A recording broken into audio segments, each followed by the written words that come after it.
I tell you, what an amazing week, and what an amazing woman that we have as our First Lady at the Oasis. Just walking around here again today, Jillian is so anointed to manage teams, to remember people's names, and baby, I want you to share your heart, because I watched something come on you the first of the week that I had never seen. Not that you don't love people, you always love people, but you wanted to jump in the fray, in the trenches, with these flood waters, something we're both unfamiliar with. But what happened? Just gush your emotions right now. Gush my emotions. Well, I realized that most of these people were really, the flood that came in really caused a flood of emotion as well. And on the first day we came in, and there were teams coming in here, and they were just trying to get information, and they just seemed very impersonal. So I jumped in and got a hammer, got a crowbar, started pulling up floorboards, and I just got in the houses with the people, just trying to get in their skin. And the best way I knew how to do that was to get in their house. And so Steve and Lori and several other of our team members from the Oasis, we were in 5 houses, carrying ductwork, pulling up floorboards, getting our hands dirty. I broke 3 nails. You'd be so proud of me. And then I just kind of got to know the people. And then Wednesday we came back, and I just was real passionate about being here and understanding. And I knew that we'd have so many people, Pastor, that have volunteered. It's overwhelming. But you know how it is when you have people that volunteer without direction. It can be chaotic, and we wanted to be a blessing. We didn't want to be a burden.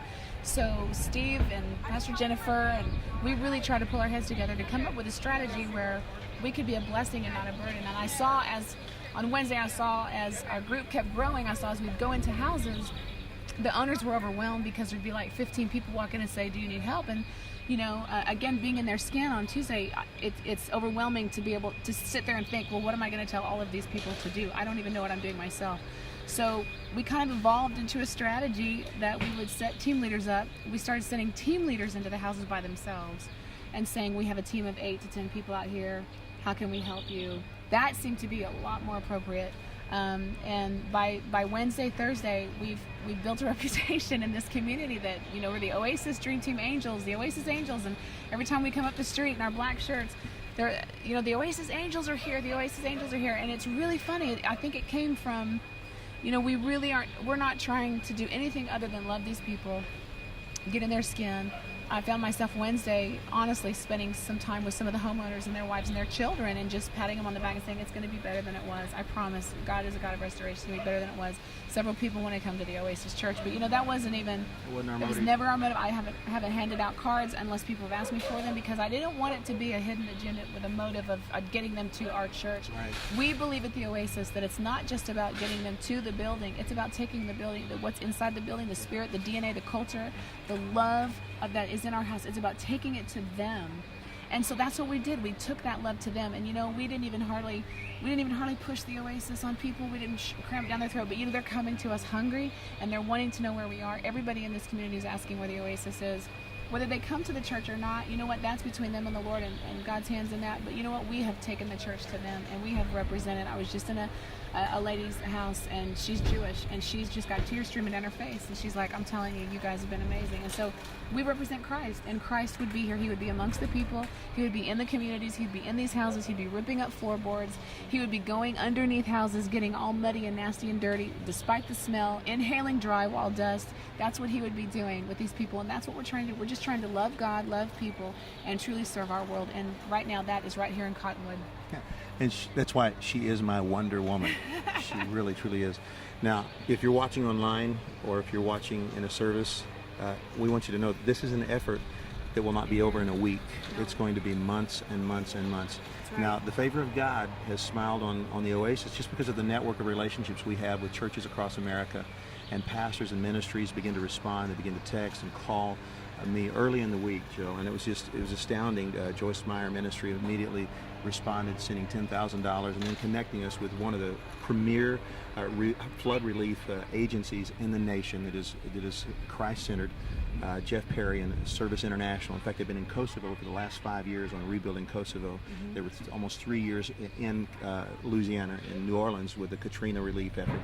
they've committed to working alongside us and helping to raise up the volunteers. They oversaw 8,000 volunteers in New Orleans. So these agencies are working with us, and we just need your prayers, number one. We need your partnership, if you can, with it hands and feet. It's, Yes. we have people driving from out of state.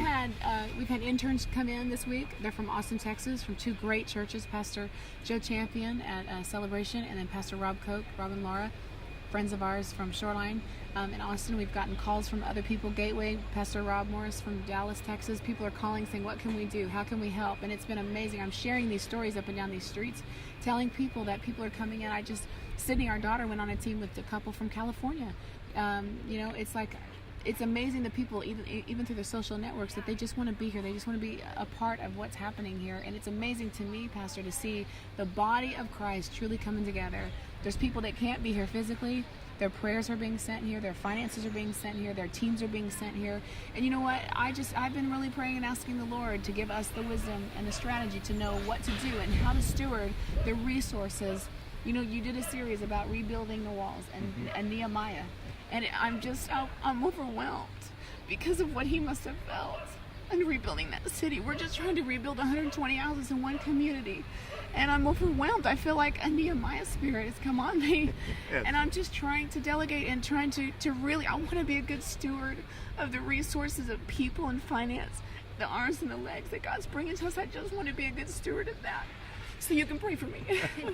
That's what we feel. And so we do need your support. I know there's the text to give, but some of you that can give larger, please call the offices. We need a building. We need a building to start. We partnered with Lowe's, and there's some wonderful relationships that are in the making, but we believe that God is going to really use our Oasis family, our dream team, to help rebuild this city. And so we thank you for your friendship, your partnership. Thank you, Keith Kraft. Thank you, Phil Wagner. Thank you, Convoy of Hope. Thank you, Rich Wilkerson. You're going to forget some. Thank you. I listen. Joyce all Meyer of you. Ministries. Joyce Meyer. We love you. Thank you. Thank you. Thank you. Sergio and Georgina, come on, somebody. Just amazing. But please keep us in the prayers, because it's going to be a long-term effort. Joel Osteen. So many. All of you. We love you. Love you. Love you.